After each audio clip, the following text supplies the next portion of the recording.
आ जाएगी, 1 आ जाएगी। जैसे क्यू की वैल्यू 1 आएगी, ठीक है। अरे सारे टाइम्स आ जाया करो यार तुम।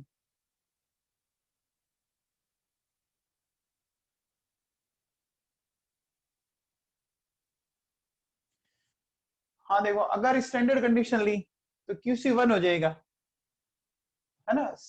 C1 का मतलब समझे आप। देखो क्यूसी होता है क्या है, concentration of product divide by concentration of reactant. अब अगर आप कॉन्सेंट्रेशन 1 m लेके चल रहे हो तो ये भी 1, ये भी 1, क्यूसी की 1। अब ln1 या log1 की वैल्यू हमेशा क्या होती है आपकी, 0। सब जानते हैं आप लोग। तो जैसे आप इसको यहाँ 1 रखोगे तो ये क्या हो जाएगा, ये तो पूरा फैक्टर 0 हो गया। तो डेल्टा जी किसकी इक्वल आ गया, डेल्टा जी नॉट। ये इक्वेशन आपने लास्ट में पढ़ी थी, delta G equals to delta H minus T delta. याद कीजिए, ऐसा पढ़ा था आप लोगों ने, पढ़ा था।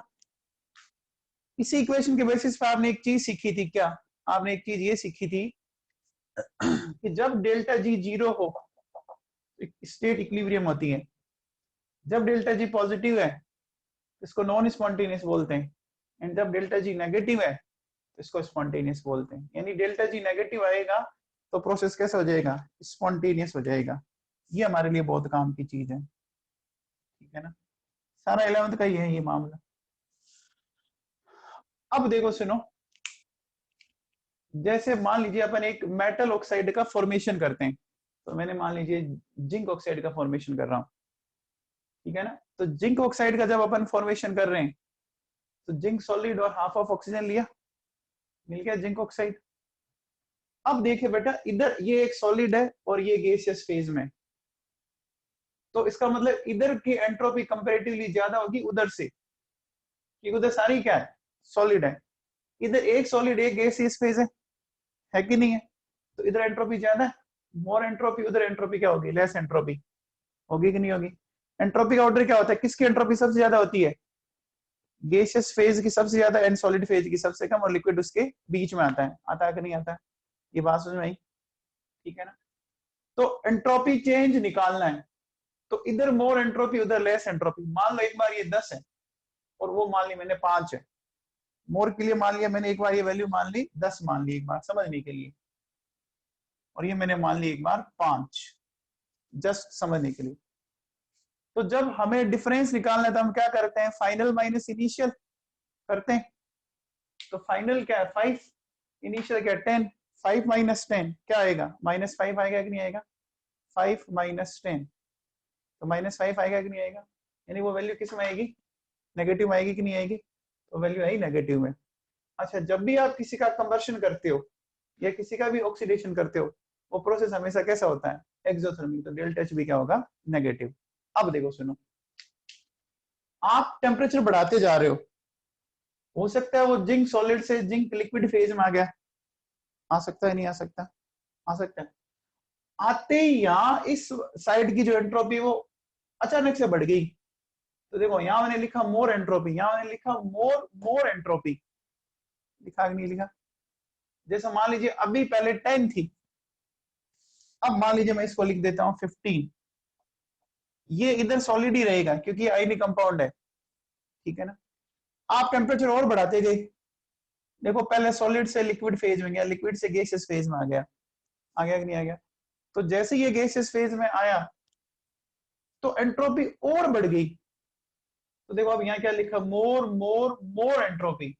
ये मैंने 10 मानी, ये मैंने 15 मानी, मान लीजिए मैं ये 25 मान लेता हूँ। समझ पा रहे हैं आप मेरी बात को, मैंने क्या बोला ध्यान से। देखो बेटा, इधर जिंक सॉलिड था, इधर जिंक लिक्विड है, इधर जिंक गैसियस फेज में है कि नहीं है। तो जैसे जैसे फिजिकल स्टेट इधर आपकी चेंज होती गई, जिंक की हो रही है ना चेंज, तो इधर वाली एंट्रोपी बढ़ेगी, मोर एंट्रोपी, मोर मोर एंट्रोपी, मोर मोर मोर एंट्रोपी। ऐसा कह पा रहे हैं अपन, ठीक है ना। तो जब आप डिफरेंस लेंगे, देखो यहाँ आया 5 माइनस 10, तो -5 आया। यहाँ आप देंगे, देखो ये आयनिक कंपाउंड है, तो आयनिक कंपाउंड आपका बहुत जल्दी लिक्विड या गैसियस फेज में आएंगे नहीं, है ना। अब ये 5 माइनस 15 और ये हो गया 5 माइनस 25। तो यहाँ जो डिफरेंस है वो ज्यादा आ रहा है आपका नेगेटिव में, और यहाँ डिफरेंस थोड़ा कम और यहाँ सबसे कम। पहले इतना सबको समझ में आ गया? जैसे जैसे फिजिकल स्टेट चेंज होगी वैसे वैसे एंट्रोपी में अचानक से क्या होगा, आपका अब्रप्ट इंक्रीमेंट आएगा। यहां तक सबको समझ में आ गया? एंट्रोपी सबसे ज्यादा किसकी होती है? गैसियस फेज की। और सबसे कम किसकी होती है? सबसे कम होती है आपकी सॉलिड फेज की। ये सॉलिड था, लिक्विड में गया, लिक्विड से किस में गया? गैसियस फेज में गया। गया कि नहीं गया? तो इस साइड की एंट्रोपी लगातार बढ़ रही है। मैंने बोला मोर, फिर बोला मोर मोर, फिर मैंने बोला मोर मोर मोर, 10, 15, 25। ये सॉलिड रहेगी, ये आयनिक कंपाउंड है, Zn+2 and O-2। Ionic compound इतना जल्दी आपका लिक्विड या आपके वेपर फेज में आएगा नहीं, तो इसकी ज्यादा चेंज होगी नहीं, तो मैंने एक बार 5 ही मान ली इसकी। तो अब डिफरेंस निकालो, 5 - 10 -5, 5 - 15 -10, 5 - 25 -20। इसका एक बार आप स्क्रीनशॉट ले लो, आगे चलते हैं फिर अपन।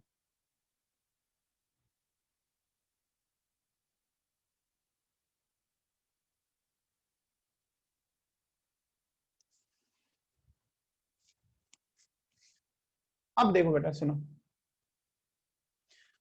हमारी जो इक्वेशन है जो आप लोगों ने पढ़ रखी है, delta G equals to delta H minus T delta S, ठीक है? इस इक्वेशन को ढंग से यूज करना सीखना है अपने को। देखो हमारी इक्वेशन है डेल्टा जी, है ना? मैंने इसको लिख दिया फॉर्मेशन, है ना? फॉर्मेशन ही तो कर रहे हो, एफ का मतलब यहाँ पे फॉर्मेशन है। ओके, अच्छा ये delta G note delta G के इक्वल आ रहा था, याद करो थोड़ी देर पहले आपने अभी लिखा था स्टैंडर्ड कंडीशन में। तो ये delta H minus T delta S, ये लिया मैंने। अब देखो इस इक्वेशन को थोड़ा और ढंग से देखो, डेल्टा एच की वैल्यू क्या है? नेगेटिव है, तो ये मैंने लिखा minus delta H T. Delta S की वैल्यू क्या है? नेगेटिव है, तो बोलो क्या हो गया? देखो ये हो गया माइनस डेल्टा एच, ये हो गया टी डेल्टा एस। हो गया कि नहीं हो गया? इस इक्वेशन को अगर मैं थोड़ा सा ढंग से अरेंज कर लूं तो मैं ऐसा बोल सकता हूं, यानी ये हो गया, देखो ये y, ये mx माइनस सी, यानी हमारे पास जो ग्राफ आएगा वो आएगा y equals to mx minus C का ग्राफ, यानी इंटरसेप्ट नेगेटिव आएगा। ठीक है, अब आप जैसे जैसे इस टेम्परेचर को बढ़ाएंगे तो ये वैल्यू बढ़ती जाएगी, बढ़ेगी। ये वैल्यू जैसे जैसे बढ़ेगी वैसे वैसे डेल्टा जी नॉट एफ बढ़ेगा। एक बात ध्यान से सुन लेना, टेम्परेचर चेंज करने पर डेल्टा एस और डेल्टा एच में तब तक आपका चेंज नहीं आएगा, डेल्टा एच में तो आएगा ही नहीं। डेल्टा एस में चेंज तब तक नहीं आएगा जब तक फिजिकल स्टेट चेंज ना हो जाए। बात को ध्यान से सुनिए, टेम्परेचर चेंज करने पर डेल्टा एस और डेल्टा एस में चेंज नहीं आता है, डेल्टा एस में चेंज तब आएगा जब फिजिकल स्टेट में चेंज हो रहा हो। ठीक है ना? तो अब अगर आपको ग्राफ बनाना है इसका, तो ग्राफ देखो कैसे बनाओगे, ध्यान दो। ये इस तरह से लेंगे अपन, ये जीरो है, ये पॉजिटिव है, ये नेगेटिव है, तो आपको इंटरसेप्ट नेगेटिव में लेना, तो ये ग्राफ कुछ इस तरह से आएगा कि नहीं आएगा? आएगा भैया? सुन लीजिए वापिस मैंने क्या बोला, एक बार ध्यान दीजिए। देखो ये हमारी इक्वेशन है जो इतनी में पड़ी थी, ठीक है? इस इक्वेशन में डेल्टा एच की वैल्यू नेगेटिव आएगी, मैंने नेगेटिव यहाँ पे रख दिया। डेल्टा एस की वैल्यू भी नेगेटिव, वो भी मैंने यहाँ रख दिया। नेगेटिव नेगेटिव पॉजिटिव हो गया। ये आगे इक्वेशन, इसको मैंने थोड़ा ढंग से अरेंज कर लिया।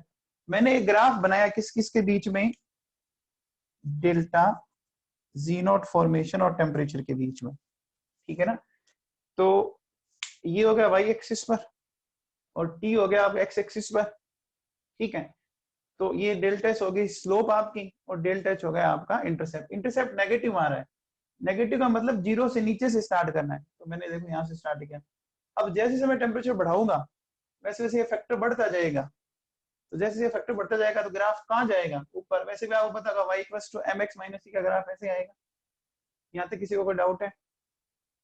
यहाँ तक किसी को कोई डाउट है? या ये टॉपिक ढंग से समझ लेना, बोलो इसमें कोई डाउट? टेम्परेचर बढ़ाएंगे तो लगातार ये बढ़ता जाएगा। अब आगे देखो सुनो, अब अगर इसको मैं थोड़ा सा इस तरह से दिखा देता हूं, देखो ग्राफ को सुनो।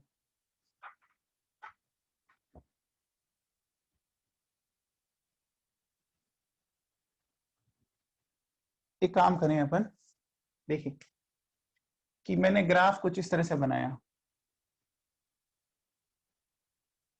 ठीक है। यहां मान लीजिए मैंने जीरो ले लिया एक बार, ठीक। जीरो से नीचे इस तरह से मैं ले लेता हूँ, जैसे -200, -400, -600, -800, इस तरह से ले लिया, ठीक है। और ये मैंने ऊपर प्लस में ले लिया, ऐसा कह सकते हैं।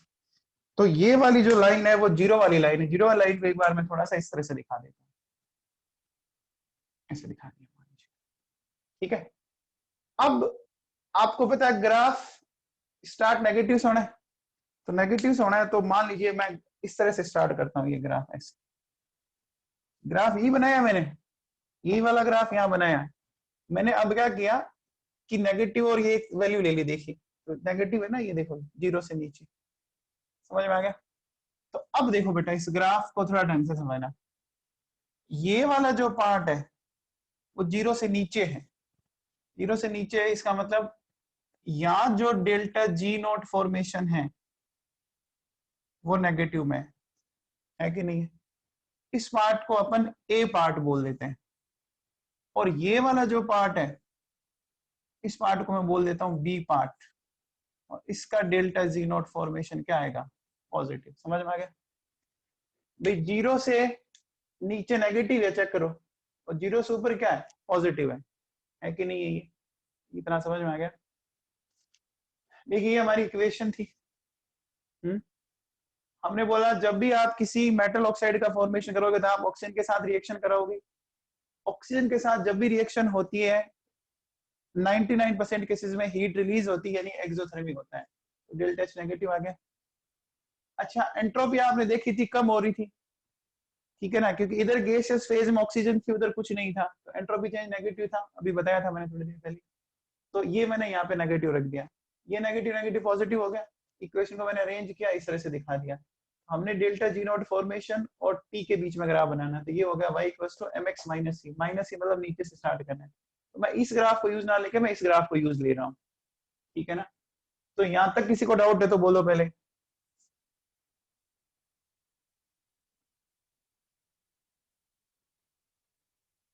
इसका फटाफट स्क्रीनशॉट लो, आगे चलते हैं फिर।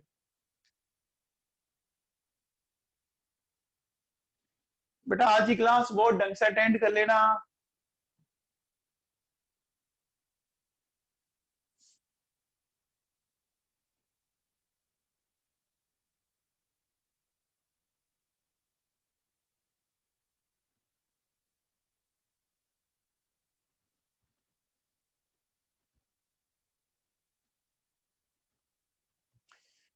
चलिए साहब, आपने नोट कर लिया हो तो आगे चलते हैं वापस।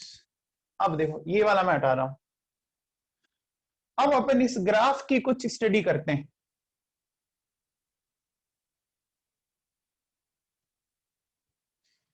हमने ग्राफ जो बनाया है वो मेटल ऑक्साइड के फॉर्मेशन के लिए बनाया है, बनाया था ना बेटा। भी जिंक प्लस ऑक्सीजन कोई भी हो सकता है मेटल ऑक्साइड। मैंने जिंक का एक बार एग्जाम्पल ले लिया आपके सामने, ठीक है ना, वो तो मैंने एग्जाम्पल ले लिया था।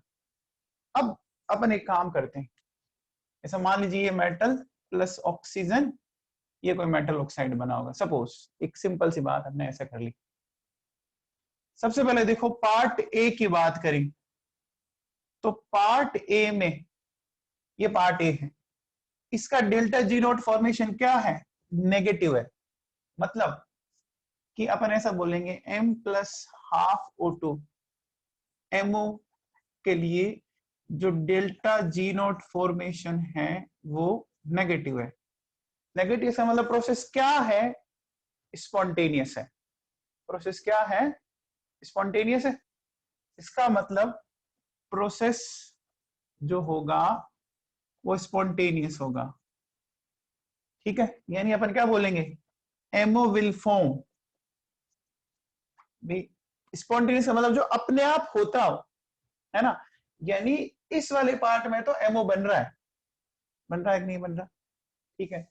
इसी वाले पार्ट में अगर मैं ये कहता कि मैं इसकी उल्टा लिखता इसको सपोज, तो उल्टा लिखोगे तो ऐसा लिखेंगे बेटा। अब जब मैंने इसको ऐसे लिखा, मैंने रिएक्शन को उल्टा किया, उल्टा किया, तो बेटा जो डेल्टा जी नोट पहले आपका नेगेटिव था, उल्टा करने पे डेल्टा जी नोट क्या हो गया, पॉजिटिव, है ना। आपने थर्मो में पढ़ा था एक रिएक्शन को उल्टा कर दो पहले से, तो अगर वो पहले प्लस था तो माइनस हो जाएगा, और माइनस है तो वो प्लस हो जाएगा, ऐसा पढ़ा था आप लोगों ने, याद कीजिए। तो देखो मैंने उल्टी लिखी है रिएक्शन, जस्ट उल्टी लिखी है ना। तो डेल्टा जी नोट नेगेटिव से पॉजिटिव किया मैंने, यानी अब ये प्रोसेस क्या है, नॉन स्पॉन्टेनियस। ये मैंने पार्ट ए में बात की है कि पार्ट ए में एमओ का बनना स्पॉन्टेनियस है, लेकिन एमओ का टूटना नॉन स्पॉन्टेनियस है। बनना स्पॉन्टेनियस क्यों है, क्योंकि delta G not formation negative है, इस जीरो से नीचे चल रहे हैं, आप चेक करो, ठीक है। अब पार्ट बी में चलते हैं अपन, अब अपन चलते हैं पार्ट बी के अंदर। तो देखिए बेटा, पार्ट बी में जैसे आप घुस रहे हैं, चेक करना, पार्ट बी के अंदर, पार्ट बी में m plus half O2 MO solid दिख रहा है आप लोगों को। आप देखिए जैसे पार्ट बी में गया, अब आप इस लाइन से ऊपर चले गए हो, ऊपर जाती बोलो ये वैल्यू क्या होगी, पॉजिटिव। तो अब बेटा ये वैल्यू होगी पॉजिटिव, तो डेल्टा जी नोट अब आ रहा है इसका पॉजिटिव। इसका मतलब अब इसका फॉर्मेशन क्या हो गया, नॉन स्पॉन्टेनियस हो गया कि नहीं हो गया, यानी अब इसका फॉर्मेशन क्या हो गया, नॉन स्पॉन्टेनियस। मतलब इस टेम्परेचर से ऊपर अब वो बनेगा नहीं। इसका मतलब कि ये जो एमओ सॉलिड है, ये इस तरह से देखो, m प्लस हाफ O2, ये डेल्टा जी क्या हो जाएगा आपका, नेगेटिव। इसका मतलब क्या हो जाएगा, ये स्पॉन्टेनियस हो गया। इसका मतलब पार्ट बी में ये वाली रिएक्शन स्पॉन्टेनियस है, मतलब टूटने वाली। चेक करो, देखो पार्ट बी में टूटने वाली रिएक्शन स्पॉन्टेनियस है, और पार्ट ए में बनने वाली रिएक्शन स्पॉन्टेनियस है। तो बेटा आप वैसे भी सोचो, ये लो टेम्परेचर का एरिया है, धीरे धीरे आप जाते जाओगे टेम्परेचर बढ़ता जाएगा, तो टेम्परेचर बढ़ेगा तो टूटने की टेंडेंसी फिर क्या हो जाएगी, बढ़ेगी। और वैसे भी डेल्टा जी नॉट एफ क्या हो गया, कहां पहुंच गया, नेगेटिव टू पॉजिटिव। तो प्रोसेस बनना तो बंद हो जाएगा, बल्कि वो उल्टा शुरू हो जाएगा। वापिस समझ लीजिए, देखो मैंने कोई एक ऐसे ही मान लीजिए एक हाइपोथेटिकल एक मेटल लिया, हाफ O2 MO इस तरह से ले लिया, ठीक है बेटा। मैं बोल रहा हूं part A, part A zero से नीचे चेक करो, जीरो से नीचे का मतलब नेगेटिव, और जीरो से ऊपर पॉजिटिव। फिजिक्स में आप रेफरेंस पॉइंट लेते हैं, जीरो से नीचे नेगेटिव, जीरो से ऊपर पॉजिटिव। तो मैंने ऐसे ले लिया नेगेटिव एंड ये हो गया पॉजिटिव।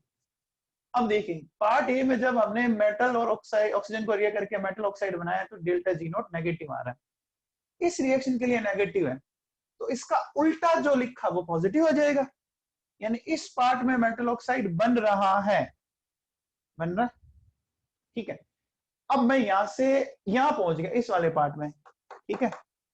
तो बी में क्या हो रहा है कि हम पॉजिटिव पार्ट में आ गए, तो जैसे पॉजिटिव पार्ट में आई, तो अब बनने के लिए तो डेल्टा जी नोट हो गया पॉजिटिव, उल्टा लिखो, यानी अब वो क्या हो गया, नेगेटिव हो गया साहब, हो गया कि नहीं हो गया। यानी यहां तक वो बन रहा है, और अगर आप इससे ज्यादा टेम्परेचर पे ले गए, वो साहब टूटने लग जाएगा, लगने लग जाएंगे, लगने लग जाएगा। समझ में आई बात ये बेटा, सारा 11th का गेम है, फ्री एनर्जी चेंज जब तक नेगेटिव रहती है तब तक वो बन रहा था, जैसे ही वो नेगेटिव से पॉजिटिव में शिफ्ट हुआ, तो अब टूटने लग गया। रिएक्शन कौन सी स्टार्ट हो गई, उल्टी स्टार्ट हो गई। इसका फटाफट आप स्क्रीनशॉट ले लीजिए, अपन फिर आगे चलते हैं।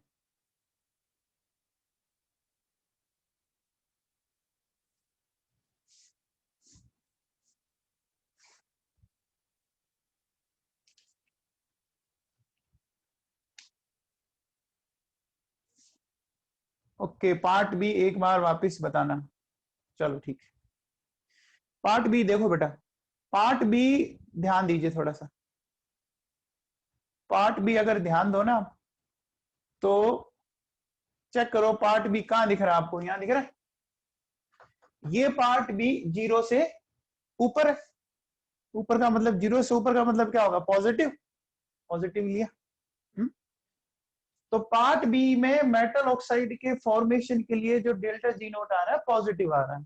बेटा जब डेल्टा जी नोट पॉजिटिव होता है तो प्रोसेस कैसा हो जाता है, नॉन स्पॉन्टेनियस, मैंने ये लिखा है। अब इसका उल्टा करके लिखा, तो उल्टा लिखते जो प्लस था वो माइनस हो गया, यानी अब इस पार्ट में वो क्या होने लग गया, टूटने लग गया। इस वाले पार्ट में टूट रहा है और इस वाले पार्ट में वो बन रहा है, ये बोला मैंने, ठीक है ना।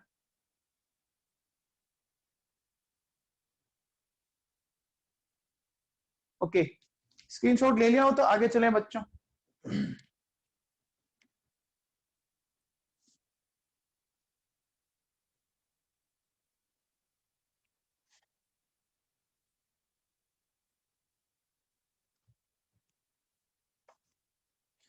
बाकी आपके पास इतना टाइम होता है कि आप आराम से नोट कर सकते हो, आप है ना ईयरफोन रखा करो, सुनते रहा करो और लिखते रहा करो। चलिए अब थोड़ी सी मैं एक चीज आपसे डिस्कस करना चाह रहा था बेटा, ये देखो, ये मैंने ऐसे बोल दिया कि इधर है डेल्टा जी नोट फॉर्मेशन, ये 0 है, ये नेगेटिव है, ये पॉजिटिव, ऐसा समझे आप एक बार, ठीक है। ये मैंने इस तरह से बोल दिया एक बार, ये लाइन बना दी मैंने। अब कई बार ऐसा हो सकता है कि जैसे आपका इस तरह से चल रहा था, ठीक है, अचानक से क्या हुआ, इसमें अब्रप्ट चेंज आया, ऐसे अचानक से बढ़ा और फिर अचानक से फिर बढ़ गया, ऐसे। ये क्या माजरा हुआ, इसको समझते हैं बेटा थोड़ा ढंग से। देखो ये लाइन दिख रही है आपको, ठीक है, फिर आगे वाली लाइन, ये वाली लाइन है, और फिर नेक्स्ट आगे वाली लाइन ये है। तो ये इस तरह के जो चेंज आ रहे हैं ना, ये चेंज क्यों आ रहे हैं, बिड्डा साहब बताइए, विनस मिड्डा।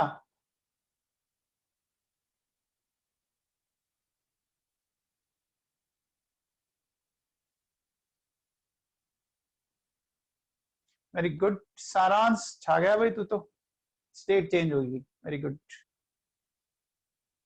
फेथ चेंज, हाँ जी अर्चिता वेरी गुड। चलो देखो, अभी थोड़ी देर पहले याद करो हमने क्या किया था, देखिए हमने ऐसे लिखा था, देखो zinc solid plus half O2 zinc oxide, ये लिखा था, इस तरह से लिखा था। फिर हमने लिखा था zinc liquid plus half O2 zinc oxide. फिर हमने लिखा था जिंक गैसियस फेज, ऐसा हो सकता है ना, वैसे आपने पढ़ा भी था कि जिंक एक वोलेटाइल मेटल है कि नहीं बच्चों। तो अब चेक करना, देखो मान लो मैं ऐसा बोलूं कि इधर देखो एक सॉलिड एक गैस, इधर सारी सॉलिड है, तो मैं इसको बोल देता हूं मोर एंट्रोपी, अभी लिखा था थोड़ी देर पहले, चेक करो, इधर लिखा था लेस एंट्रोपी। मैं काम करता हूं, इसके लिए एक बार वैल्यू मान ली थी हमने 10, इसके लिए हमने मान ली थी 5, तो इसका जो एंट्रोपी चेंज आया वो 5 माइनस 10 यानी कितना आया, -5 आ गया। अब आप ध्यान दीजिए वो सॉलिड से लिक्विड में आ गया ऐसा, तो थोड़ी एंट्रोपी बढ़ी होगी ना, ये मोर थी, अब अपन लिखेंगे मोर मोर एंट्रोपी। तो मान लीजिए 10 से मैंने 15 कर दी और इधर ये मैंने 5 रखी, तो डेल्टा एस हो गया आपका, देखो 5 माइनस 15, देखो चेंज ज्यादा आ रहा माइनस में, ये गैसेस फेज में आ गया। तो मैंने लिखा था मोर मोर मोर एंट्रोपी, मान लीजिए मैंने ये 25 ले ली और इधर मैंने 5 ले ली, तो डेल्टा एस क्या आ गया, देखो 5 माइनस 25 यानी -20, चेक करो, है ना। तो ये एंट्रोपी चेंज आपका ज्यादा से ज्यादा नेगेटिव में हो रहा, माइनस, है ना। अभी आपने इक्वेशन क्या लिखी थी, डेल्टा जी नोट फॉर्मेशन, डेल्टा एच याद कीजिए, ठीक है, और ये लिखी थी हमने टी डेल्टा एस, ठीक है। अब जैसे ये डेल्टा इक्वेशन हमारी ये थी, देखो फंडामेंटल इक्वेशन ये थी, चेक करो, ठीक है। अब डेल्टा जी नॉट फॉर्मेशन, हमने बोला था डेल्टा एच नेगेटिव आएगा, और ये अब ये वाली वैल्यू जितनी ज्यादा आप रखोगे तो ये फैक्टर बड़ा होता जाएगा कि नहीं होता जाएगा, ये फैक्टर बड़ा होता जाएगा ना। डेल्टा एच एक बार आपने लिखा, आप याद कीजिए -5, अब आप सीधा सीधा -5 लिख रहे हो, फिर लिख रहे हो -10, फिर लिख रहे हो -20, तो ज्यादा मल्टीप्लाई करोगे तो फैक्टर बड़ा होता जाएगा ना। तो बेटा ये जो इस तरह से अब्रप्ट चेंज आ रहा है ना, वो क्या दिखा रहा है, अचानक से एंट्रोपी बढ़ी। अचानक से एंट्रोपी तभी बढ़ सकती है जब वो सॉलिड से लिक्विड में गया होगा या लिक्विड से गैसियस फेज में गया होगा। तो abrupt change in abrupt change in delta G not F, ये इंडिकेट कर रहा है चेंज इन फिजिकल स्टेट। देखो जैसे मैं बोल सकता हूँ यहां तक ये सॉलिड स्टेट थी, यहां तक ये लिक्विड स्टेट थी, और यहां ये आ गई वेपर फेज या गैसियस फेज, ठीक है भैया। आराम से चल रहा था, चलते चलते जंप मारा इसने। जंप इसलिए मारा कि हो सकता है वो आपका मेटल सॉलिड से लिक्विड फेज में आ गया होगा, अचानक से फिर जंप मारा, हो सकता है वो वेपर फेज में चला गया होगा। ठीक है, तो ये बात समझ में आ गई।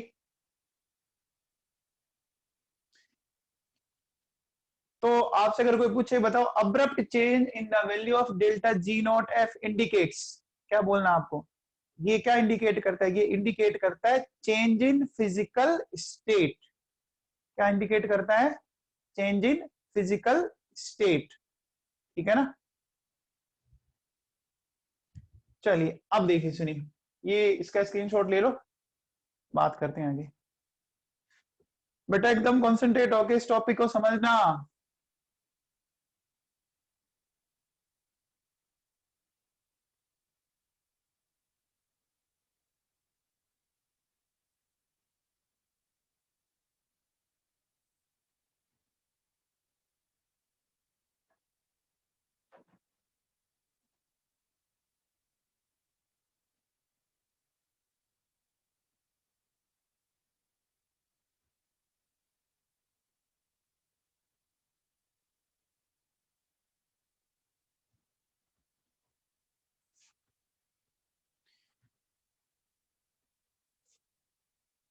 चलिए अब आगे डिस्कस करते हैं इसके अंदर।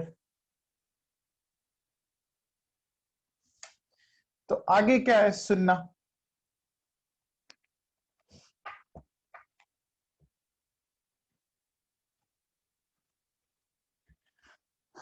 देखो बच्चों सुनो, एक बड़ा सिंपल सा क्वेश्चन लेता हूं, थोड़ा सा आप दिमाग लगाएं।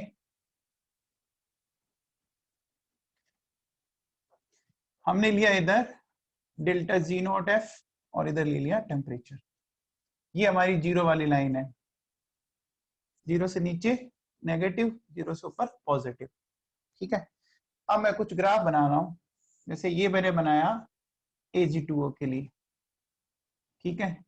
फिर मैंने एक ग्राफ ये लिया HgO के लिए, ठीक है। ये मैंने जो ग्राफ लिया वो लिया मैंने HgO के लिए, और एक ग्राफ मैं ले रहा हूं ये वाला, ये मैंने लिया जिंक ऑक्साइड के लिए। ये 3 ग्राफ है, ठीक है ना।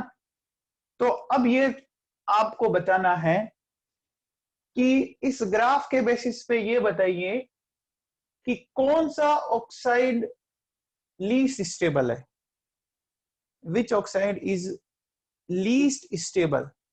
अब ऐसे क्वेश्चन कैसे करने हैं वो समझने की कोशिश करते हैं।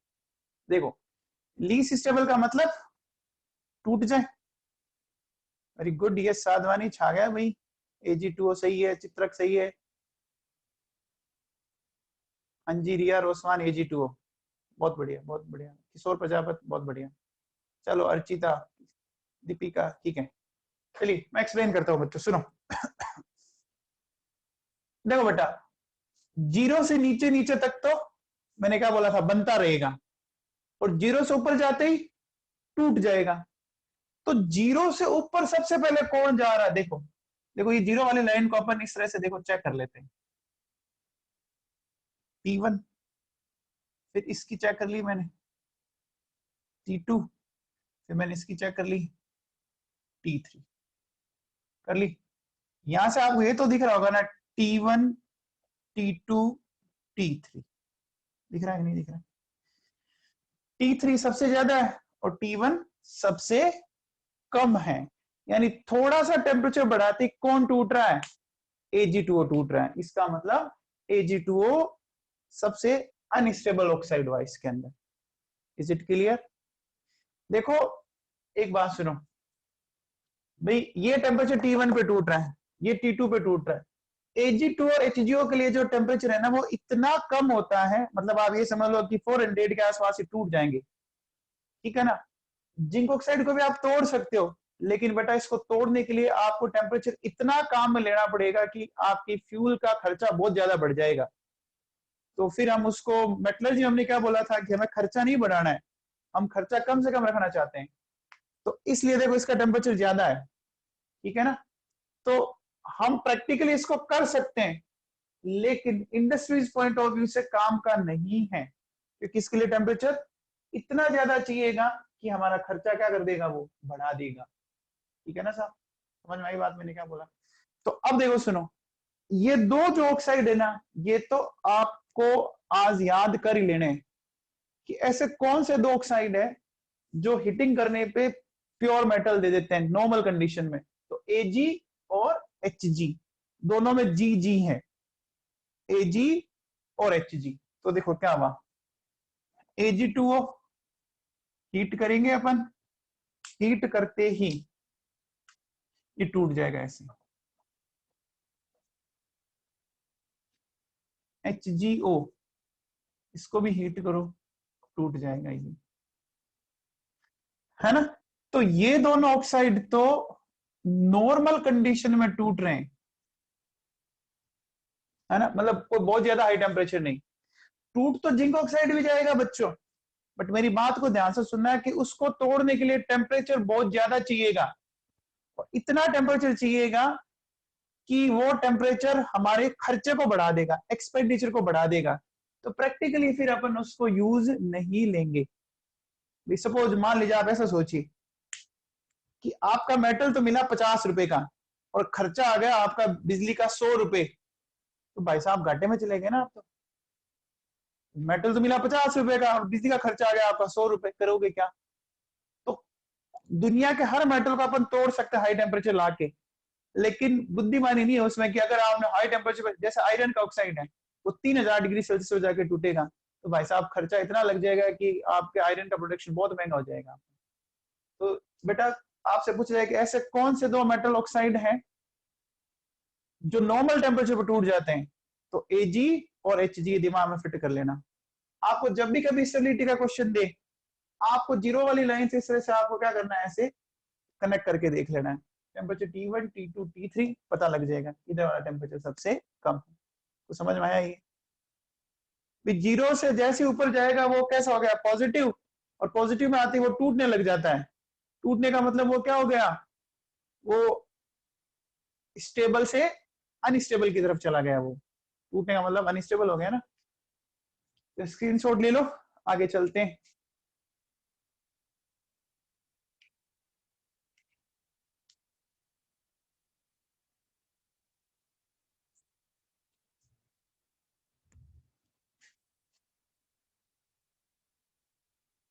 चलिए आगे बात करते हैं। बेटा Ag और Hg के ऑक्साइड सिंपल हीटिंग पे टूट जाते हैं, ये बहुत ही फेमस क्वेश्चन है, याद कर लेना, आज के लेक्चर का यही पॉइंट है। एक बार मैं अभी तक जो पढ़ाया मैं एक बार उसको रिपीट कर देता हूँ कि मैंने क्या क्या बोला। देखो हमने ये जो बनाया ना, ये एक साइंटिस्ट था एलिनगम, उसने बताया था। तो हम इसको बोलते हैं एलिनगम डायग्राम, इसको बोलते हैं बेटा एलिनगम डायग्राम। क्या होता है एलिनगम डायग्राम? देखो सबसे पहले एलिनगम डायग्राम बनता है delta G not formation versus temperature के बीच में, ठीक है साहब, इसके बीच में बनता है delta G not versus temperature. Second देखिए, है ना, for most of oxide slope of graph क्या होगी, पॉजिटिव। इसका मतलब टेम्परेचर बढ़ाएंगे तो डेल्टा जी नॉट फॉर्मेशन की वैल्यू बढ़ रही थी। ये मैंने एक्सप्लेन किया आपको एग्जांपल लेके, ठीक है। फिर देखिए, abrupt change in delta G not F, ठीक है, समझ में आ रही है बात। Indicates change in physical state of metal, वो मेटल की फिजिकल स्टेट की चेंज में इंडिकेट करता है, ठीक है। फिर देखिए, metal oxide which are near to zero line are generally unstable। Zero line सुनो, देखो, मान लीजिए जैसे मैं ऐसा कहता हूं कि ये जीरो लाइन है हमारी, ऊपर प्लस नीचे माइनस। मैंने कुछ ऑक्साइड बनाए, चेक करना, देखिए जैसे मैंने एक ऑक्साइड ये बना दिया, एक ऑक्साइड ये बना दिया, एक ऑक्साइड ये बना दिया, एक ऑक्साइड ये बना दिया, ए बी सी और डी, ये चार ऑक्साइड बना दिए suppose, A B C D. अब कहता है कि बताओ इसमें सबसे ज्यादा स्टेबल ऑक्साइड कौन है, बताओ। डी हो गया ना आशुतोष, हाँ, रिया रोसवान, सी ने डी, यहाँ डी लिखा देख, डी हो गया। बहुत सिंपल सा, कुछ नहीं करना। आप देखो जीरो वाली लाइन को टच करे ना, वहां पॉइंट चलिए जाओ, इस तरह से पॉइंट ड्रॉ कर लो आप, ठीक है। तो ये टेम्परेचर T1 आया, T2 आया, T3 T4, ये देखो ये टेम्परेचर। तो जिसको सबसे कम टेम्परेचर चाहिए वो लीस्ट स्टेबल हो गया। तो जनरली जिसको कम से कम टेम्परेचर चाहिए ना, वो देखो जीरो के ज्यादा पास है, चेक करो, देखो जीरो के ये इतना पास है कि नहीं है। अगला जीरो से थोड़ा और दूर हो गया, चेक करो, देखो ये इसकी डिस्टेंस बढ़ गई। फिर अगला और थोड़ा दूर चला गया, और अगला और थोड़ा दूर चला गया, चला गया नहीं चला गया। तो हमने ऐसा बोला कि metal oxide which are near to zero line, है ना, आर जनरली अनस्टेबल। जो जीरो के ज्यादा ही पास में है ना, वो क्या होंगे, वो अनस्टेबल हो जाएंगे। समझ में आ गया। तो इसके एग्जांपल जैसे आप लिख सकते हो, कौन कौन से, Ag2O एंड HgO, बहुत ही इंपॉर्टेंट एग्जांपल। तो अभी तक जो हमने पढ़ा वो मैंने एक्सप्लेन किया आपको एलिनकम डायग्राम का।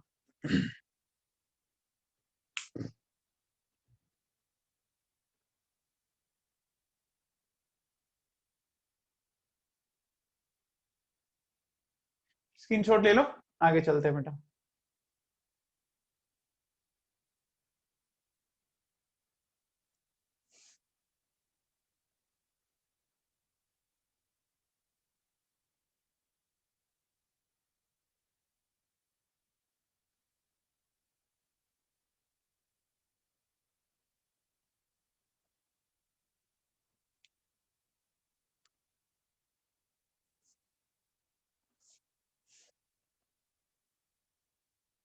नेगेटिव स्लोप किसके लिए आएगा बेटा, आएगा, डिस्कस करेंगे अभी अपन थोड़ी देर बाद। एक बार आप इसको समझो, बता दूंगा।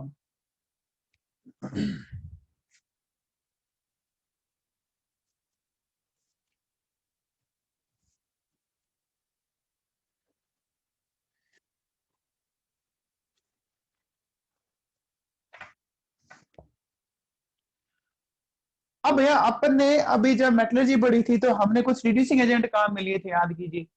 हाइड्रोजन लिया था, कार्बन लिया था, एल्यूमिनियम लिया था, याद हो तो, है ना। तो अब रिड्यूसिंग एजेंट का थोड़ा सा फंडा समझने की कोशिश करते हैं। एक काम करता हूं बेटा, देखो सुनो, मैंने क्या किया, इधर ले लिया डेल्टा जी नॉट एफ, और इधर ले लिया टेम्परेचर। ये वाली लाइन जीरो की है, जीरो से नीचे नेगेटिव है, जीरो से ऊपर पॉजिटिव, ठीक है साहब। अब देखिए मैंने क्या किया, ये तो बोला कि ये Al2O3 का है और ये मैंने बोला कि ग्राफ है Cr2O3 का, समझने के लिए एक बार मैंने ये लिया, ठीक है साहब। तो अब आप याद कीजिए, आपने ये पढ़ा था गोल्ड स्मिथ एल्यूमिनोथर्मिक प्रोसेस में कि ये जो क्रोमियम का ऑक्साइड था, हमने इसको रिड्यूस करके इस तरह से ये बनाया था। चेक करो, ऐसा कुछ किया था नहीं किया था? किया था ना? ऐसा किया था भाई साहब। अब देखिए, मान लीजिए मैं कोई डेफिनेट टेम्परेचर लेता हूं, इस डेफिनेट टेम्परेचर पर मैंने दोनों ग्राफ को इस तरह से कट किया। इस पॉइंट पर अगर मैं एक काम करूं, एक मिनट रुको, मैं यहां ले लेता हूं, ठीक है। ये बेटा स्केल पे नहीं है ग्राफ, तो थोड़ा हो सकता है। अब देखिए, इस टेम्परेचर पे लिया मैंने। अब ये टेम्परेचर ध्यान रखना, जो इक्विलिब्रियम टेम्परेचर आता है ना, उसके अकॉर्डिंग डिसाइड होता है थर्मोडायनेमिक्स में, ये भी आपने लास्ट में पढ़ा है। अब इस टेम्परेचर पे आप काम करते हैं कि इस टेम्परेचर पे देखो, इनकी जो डेल्टा जी नॉट एफ की वैल्यूज है वो आपको मिल जाएगी। भी इस टेम्परेचर पे तो किसकी मिल गई, देखो यहां से तो मिल गई Cr2O3 की, और यहां से किसकी मिल गई, Al2O3 की। मैं एक काम करता हूं, मैं बोल देता हूं ये वैल्यू है मान लीजिए -200, और ये वैल्यू मैंने मान लीजिए मान ली 800। एक बार समझने के लिए, ठीक है ना। प्रॉपर ग्राफ आपका एनसीईआरटी में एकदम स्केल पे बना रखा है भाई। जीरो से नीचे जाओगे तो ज्यादा से ज्यादा नेगेटिव होती जाएगी, तो मैंने ये -200 मान लिया, -800 मान लिया। अब चेक करना बेटा, आपको delta G not of reaction निकालना है। हम कैसे निकालते हैं, summation of delta G not formation of product minus summation of delta G not formation of reactant. Again आप थर्मोडायनेमिक्स याद कीजिए, पढ़ा था आप लोगों ने ऐसा कुछ, ठीक है ना। तो जब भी डिफरेंस निकालना है रिएक्शन के लिए, तो प्रोडक्ट माइनस रिएक्टेंट करते हैं। देखो एलिमेंट का तो जीरो लिया था आपने, याद करो लास्ट ईयर 11th के अंदर। Al2O3 का आप चेक करो कितना आ रहा है, Al2O3 का आ रहा है -800, ठीक है ना। तो मैंने Al2O3 का लिखा -800। इसका जीरो होगा, इधर आ जाओ रिएक्टेंट साइड, इसका जीरो होगा। इसका देखो Cr2O3 का कितना है, -200, तो माइनस ये लिख दिया मैंने। ओवरऑल जब सोल्व करेंगे तो कितना आया, -600। डेल्टा जी नोट की वैल्यू किस में आ रही है, नेगेटिव में आ रही है। तो नेगेटिव में अगर आ रही है ये वैल्यू, इसका मतलब प्रोसेस क्या होगा, प्रोसेस होगा स्पॉन्टेनियस। समझ में आई बात, वापिस सुनो। देखो ये मैंने एक ऐसे स्केल पे नहीं है, अगर आप ध्यान से सुन लेना, ठीक है ना, कि जीरो नेगेटिव एग्जैक्ट वैल्यू तो आपको एनसीईआरटी में मिल जाएगी इनकी। तो जैसे आपको बोला कि एक टेम्परेचर लिया मैंने, इस टेम्परेचर पर अगर अपन इनकी बात करें कि डेल्टा जी नॉट फॉर्मेशन, देखो Cr2O3 के लिए इसके अकॉर्डिंग मुझे मिल गई, इस लाइन से आपने इसको कट किया तो Cr2O3 की मिली -200, और यहाँ मिली -800। मिल गई कि नहीं मिल गई। ये ग्राफ इसका है, चेक करो, और ये ग्राफ इसका है। इसके लिए डेल्टा जी नॉट रिएक्शन निकालना है, तो प्रोडक्ट साइड Al2O3 है, तो Al2O3 की आपको मिल गई -800, और रिएक्टेंट साइड Cr2O3 की मिल गई -200। रख के सोल्व किया, -600 आ गया। इसका मतलब ये रिएक्शन होगी, इसका मतलब एल्यूमिनियम Cr2O3 को इजीली रिड्यूस कर देगा। कर देगा या नहीं कर देगा, कर देगा। अब मान लो मैं आपसे कहता है कि बताओ क्या Al2O3 को आपका क्रोमियम रिड्यूस कर सकता है इस तरह से,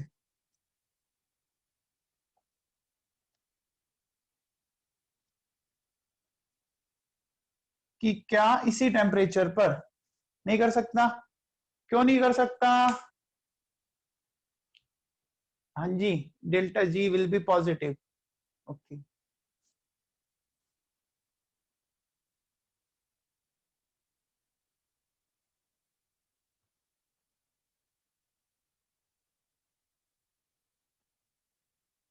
डेल्टा जी क्या हो जाएगा, देखो उल्टा करो क्या, उल्टा ये इक्वेशन उल्टी है, चेक करो Al2O3 + 2Cr Cr2O3, तो जो -600 है वो +600 हो जाएगा, रिएक्शन आपकी क्या हो जाएगी, पॉजिटिव हो जाएगी, तो नॉन स्पॉन्टेनियस हो जाएगी। हाँ जी दीपिका सही है।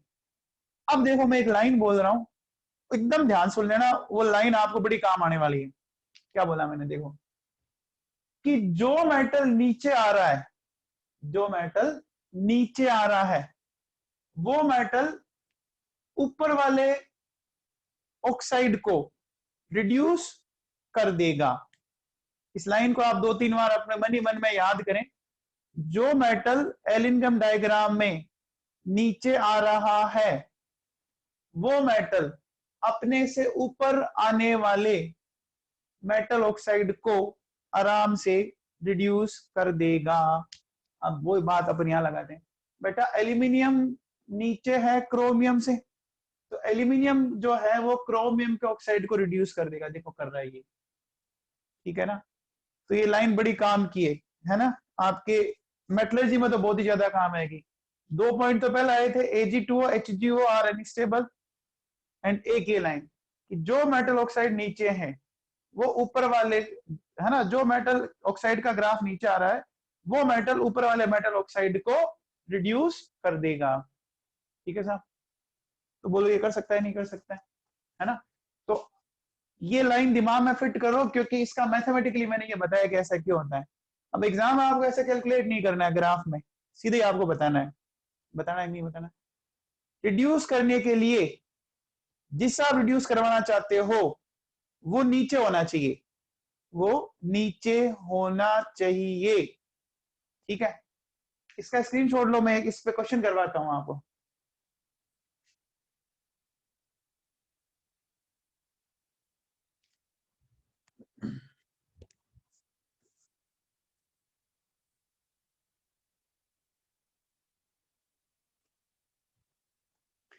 जो नीचे आता है वो मेटल अपने से ऊपर आने वाले मेटल ऑक्साइड को आराम से रिड्यूस कर देगा। ये लाइन आपकी बहुत ही ज्यादा इंपॉर्टेंट है।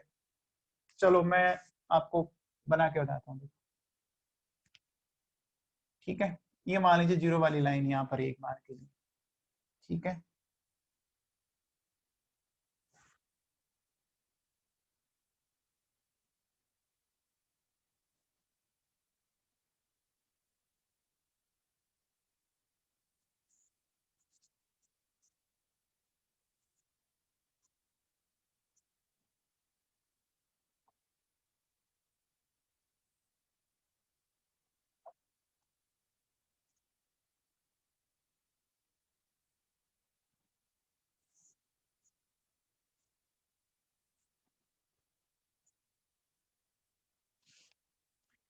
हाँ भैया ये मैंने ग्राफ बना रखे हैं कुछ, आप देख लीजिए एक बार इसको। ठीक है,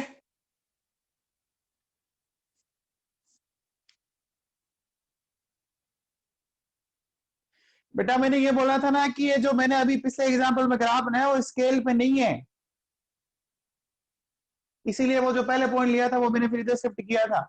मैं बोला था ना कि ग्राफ में स्केल पे थोड़ी बना रहा हूँ, इक्विलिब्रियम टेम्परेचर अपन फाइंड आउट कर लेंगे फिर निकाल लेंगे, या तो आप कहोगे तो मैं स्केल पे ग्राफ आपको शेयर करके फिर समझा देता हूँ, बोलने के बाद भी आप ध्यान नहीं देते हो। हाँ भैया बताओ इसमें सबसे अच्छा रिड्यूसिंग एजेंट कौन होगा, इस ग्राफ में सबसे अच्छा रिड्यूसिंग एजेंट कौन होगा। कैल्शियम बोलना, कैल्शियम ऑक्साइड नहीं बोलना, कैल्शियम ऑक्साइड नहीं बोलना, कैल्शियम बोलना है सिर्फ। हाँ क्यों होगा, देखो सबसे नीचे है, यानी ये कैल्शियम सबको रिड्यूस कर सकता है। एल्यूमिनियम कौन बोल रहा है, ये जितना नीचे होगा वो ऊपर वाले सबको क्या कर सकता है, रिड्यूस कर सकता है। यानी कैल्शियम इसको भी कर सकता है, इसको भी कर सकता है, इसको भी कर सकता है, सबको कर सकता है।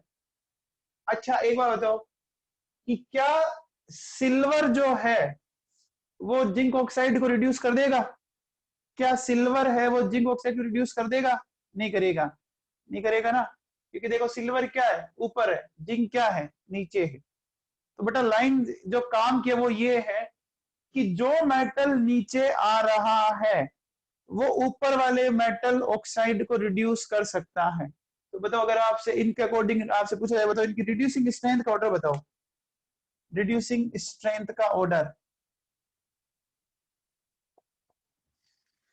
तो रिड्यूसिंग स्ट्रेंथ के ऑर्डर की अगर अपन बात करें बच्चों, तो चेक करो, देखो कैल्शियम, मैग्नीशियम, ये इस तरह से आप लिख सकते हो, है ना, आगे तक चलते जाओ।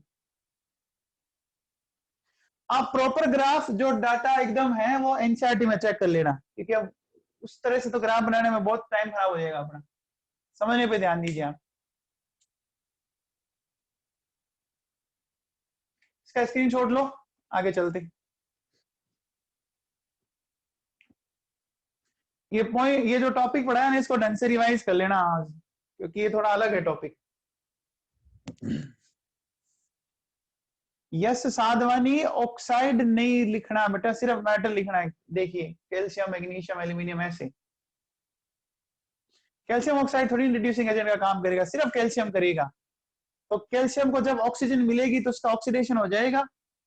देखो रिड्यूसिंग स्ट्रेंथ में आप ये मत लिखो बेटा, सोचो अब ये कैसे रिड्यूसिंग एजेंट का काम करेगा, क्योंकि इसमें तो कैल्शियम पहले से +2 में आ गया ना, तो इससे आगे कैसे ऑक्सीडाइज कराओगे, समझ में आ रही है बात। चलिए अब देखो, सुनो एक चीज और सुनो।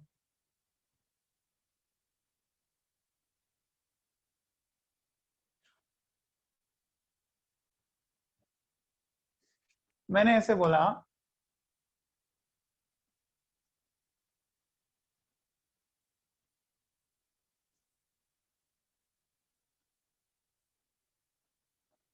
ये इस तरह से मान लीजिए 2 ग्राफ है, ठीक है, और ये हमारा टेम्परेचर टी के बीच, ठीक है। अब देखो बेटा, इसमें एक चीज सुनो, एक क्वेश्चन यहां से भी क्या बन जाता है आपका, ये क्वेश्चन बनता है कि देखो यहाँ ये ग्राफ दोनों एक दूसरे को इंटरसेक्ट कर रहे हैं, काट रहे हैं, ध्यान दीजिए। तो जब ये काट रहे हैं तो इस पॉइंट पर दोनों के लिए डेल्टा जी नॉट फॉर्मेशन की वैल्यू सिमिलर आएगी। इस पॉइंट पर क्या होगी, same value for delta G not F. इस पॉइंट पर ही आएगी, वो सिर्फ जहां काट रहे हैं, काट रहे हैं नहीं काट रहे, समझ आ गया। इसका मतलब ये हो गया कि इस पॉइंट पर जो मैग्नीशियम की एफिनिटी ऑक्सीजन के लिए है, वही एल्यूमिनियम की एफिनिटी ऑक्सीजन के लिए है ना। देखो भाई, मैग्नीशियम से ऑक्सीजन जुड़ा बना MgO, और एल्यूमिनियम से जब ऑक्सीजन जुड़ा तो बना Al2O3, बना सा, है ना। तो दोनों की value delta G not F similar आ रहा है, आ रहा है। सिमिलर आने का मतलब दोनों के बनने की वही होगी पॉसिबिलिटी सिमिलर, यानी जो एफिनिटी मैग्नीशियम के ऑक्सीजन के लिए वही एल्यूमिनियम की ऑक्सीजन के लिए।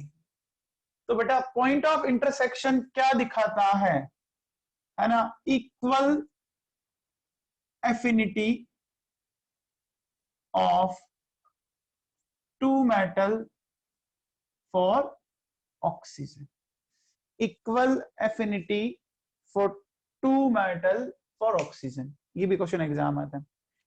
अब बेटा एक काम करते हैं, एक बार मैं समझने के लिए इस टेम्परेचर का एक वैल्यू दे देता हूं। मान लीजिए ये वैल्यू है 1675 केल्विन, एक बार ऐसा मैंने एज्यूम कर लिया। इस टेम्परेचर से इधर आओ, इस तरफ, मतलब मैं कहता हूं टेम्परेचर लेस देन 1675 केल्विन, कम की तरफ है। तो जब अपन कम की तरफ है तो कौन सा ग्राफ नीचे है, देखो मैग्नीशियम वाला ग्राफ नीचे है, और Al2O3 वाला कहां है, ऊपर है। बेटा इस टेम्परेचर से कम जब है तो मैग्नीशियम वाला ग्राफ नीचे है, एल्यूमिनियम वाला ग्राफ ऊपर है।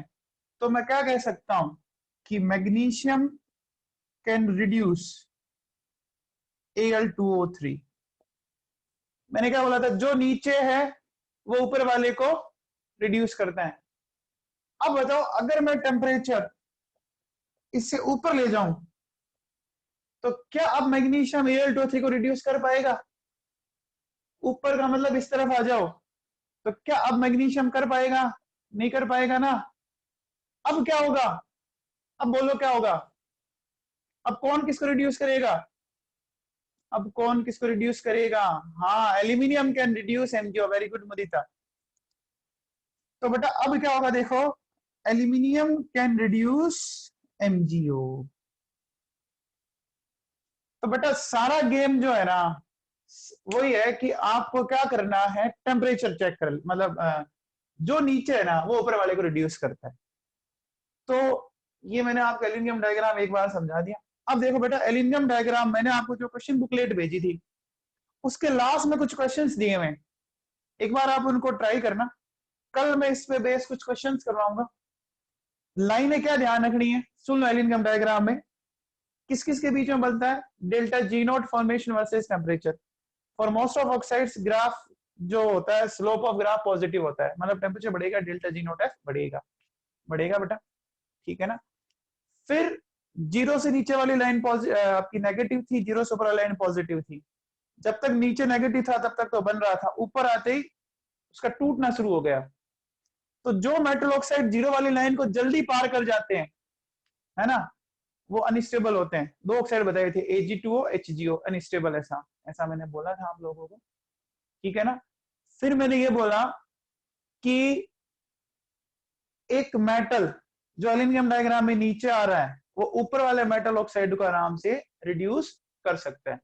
तो एक बार आप इसको पढ़ना, कल अपन इस पे कुछ क्वेश्चंस करेंगे, ठीक है। तो आज की क्लास में बेटा इतना ही, बाकी कल देखते हैं।